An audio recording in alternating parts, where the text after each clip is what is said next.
Hey everyone, if your LG dryer is showing the dreaded D80 error code, don't panic. Today I'm going to show you an easy step-by-step way to fix it so your dryer runs smoothly again. Stick around because this fix is simpler than you think and it could save you a costly service call. What D80 means, first, let's understand what D80 actually means. This error pops up when your dryer can't push air out properly. Usually, it's caused by lint blocking airflow in your vent system. Left unresolved, it can reduce drying performance and even cause overheating. So, tackling this issue quickly is important. Remove and clean the lint filter.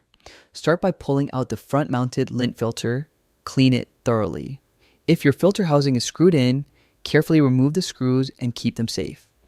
Make sure there's no leftover lint hiding inside the housing. It's a common culprit.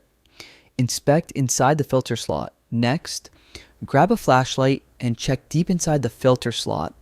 Use a dryer lint brush or flexible tool to loosen any hidden lint, then vacuum it out.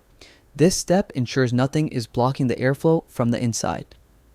Check the vent hose and external vent now. Move to the vent hose and the outside vent.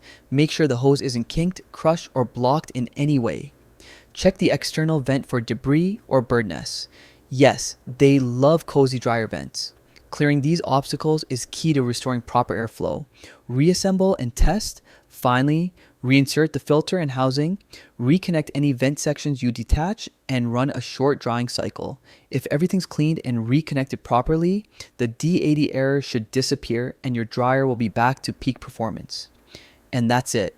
A quick, easy fix for the LG dryer D80 error code. Regularly cleaning your filter and vents can prevent this problem from coming back. If this guide helped you, don't forget to like, subscribe, and share it with someone who might need it. Thanks for watching and happy drying.